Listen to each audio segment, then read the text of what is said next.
ఇంట్లో మనం నలుగురికి లేదా ఐదుగురికి వంట చేయగలం. అంతకంటే ఎక్కువ మందికి వంట చేయాలంటే కొంచెం కష్టమైన పనే. మరి 50 లక్షల మందికి వంట చేయడం అంటే మామూలు విషయం కాదు. 50 లక్షల మందా?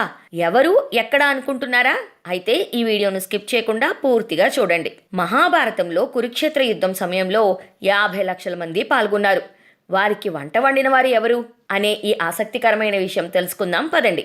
మహాభారత యుద్ధంలో కౌరవుల పక్షాన కొందరు, పాండవుల పక్షాన కొందరు, ఇలా అందరూ కలిసి 50 లక్షలకు పైగా కురుక్షేత్ర యుద్ధంలో పాల్గొన్నారు. కానీ ఇంత జరుగుతున్నా ఇద్దరు రాజులు పాల్గొనలేదు. అందులో ఒకరు విదర్భ రాజైన రుక్మి, రెండవది బలరాముడు. ఆ ఇద్దరూ తప్ప అన్ని రాజ్యాలు పాల్గొన్నాయి. దక్షిణ భారతదేశంలోని ఉడిపి రాజ్యం కురుక్షేత్ర యుద్ధానికి వచ్చింది. ఉడిపి రాజైన నరేషుడు సైన్యాన్ని తీసుకుని యుద్ధ ప్రాంతానికి వెళ్ళినప్పుడు కౌరవులు తమ వైపు నిలబడాలని, మరోవైపు పాండవులు తమ వైపే నిలబడాలని కోరుతారు. అప్పుడు ఉడిపి రాజు తన తెలివితో ఎటూ వెళ్లకుండా సలహా కోసం శ్రీకృష్ణుడి దగ్గరికి వెళ్తాడు. అందరూ యుద్ధం గురించే ఆలోచిస్తున్నారు. మరి ఇన్ని లక్షల మందికి భోజనాల గురించి ఎవరైనా ఆలోచించారా? ఎవరు వండి పెడతారు అని శ్రీకృష్ణుణ్ణి అడుగుతాడు. మీరన్నది నిజమే, మరి మీ దగ్గర ఏదైనా సలహా ఉందా అని నరేషుణ్ణి శ్రీకృష్ణుడు అడుగుతాడు. అప్పుడు నరేషుడు, ఇప్పుడు జరుగుతున్న ఈ మహాయుద్ధం అన్నదమ్ముల మధ్య నడుస్తున్నది. నాకు ఈ యుద్ధంలో పాల్గొనడం ఇష్టం లేదు. అందువల్ల నేను నా సైన్యం ఇరు వర్గాల యుద్ధంలోనూ పాల్గొనం. వారందరికీ భోజనం చేసి పెడతాము అని ఉడిపి రాజు చెబుతాడు. అప్పుడు శ్రీకృష్ణుడు, రాజా, మీ ఆలోచన చాలా అద్భుతమైనది. 50 లక్షల మందికి భోజనం వండడం అంటే మామూలు మాటలు కాదు. అది నీ వల్లే సాధ్యమవుతుంది. అందరికీ భోజనాలు తయారు చేయమని చెబుతాడు. 50 లక్షల మందికి భోజనాలు వండాలంటే భీముడు మరియు అతని సైన్యానికి మాత్రమే వీలవుతుంది. కానీ ఈ సమయంలో పోరాడడం భీముడుకు ముఖ్యం. అందువల్ల భీముడు యుద్ధక్షేత్రం వదిలి రాలేడు. అందువల్ల నీ ఒక్కడవే ఇంతమంది సైన్యానికి వంట చేయగల సమర్థుడు అని వంట వండమని కోరతాడు శ్రీకృష్ణుడు. నరేషుడు తన సైన్యంతో కలిసి అక్కడ ఉన్న సైన్యాలకు భోజనం తయారు చేస్తాడు. నరేష్ ఎలా వండుతాడు అంటే, సాయంత్రం వరకు తాను వండిన భోజనం ఒక్క మెతుకు కూడా మిగలకుండా వృధా కాకుండా వండేవాడు. రోజులు గడుస్తున్న కొద్దీ సైన్యం కూడా తగ్గిపోయేది. అయినా సరే వంట మాత్రం అందరికీ సరిపోయేలా వండేవాడు నరేషుడు. అది చూసి అందరూ ఆశ్చర్యపోయేవారు. ఇది ఎలా సాధ్యం? అంతమంది చనిపోతున్నా చివరికి మిగిలిన వారికి మాత్రమే సరిపోయేలా ఎలా వంట చేస్తున్నారు?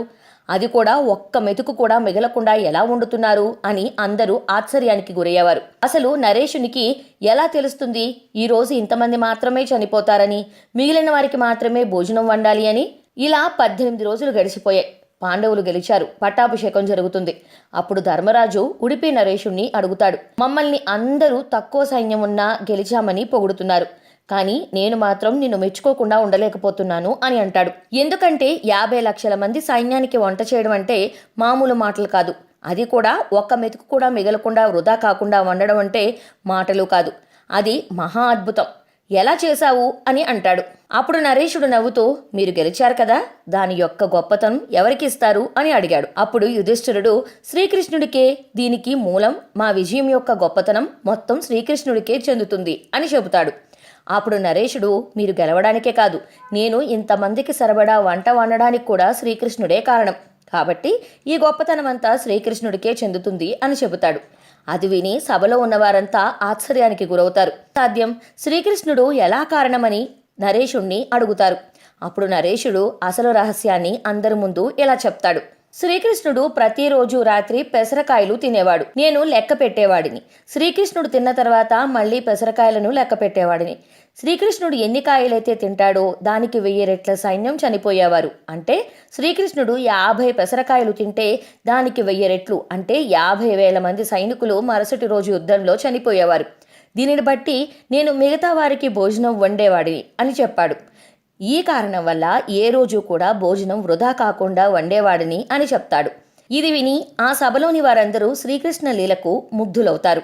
ఈ కథ మహాభారతంలో ఒక అరుదైన కథ. కర్ణాటకలోని ఉడిపి జిల్లాలోని శ్రీకృష్ణ మందిరంలో ఈ కథ ఇప్పటికీ వినిపిస్తూ ఉంటారు.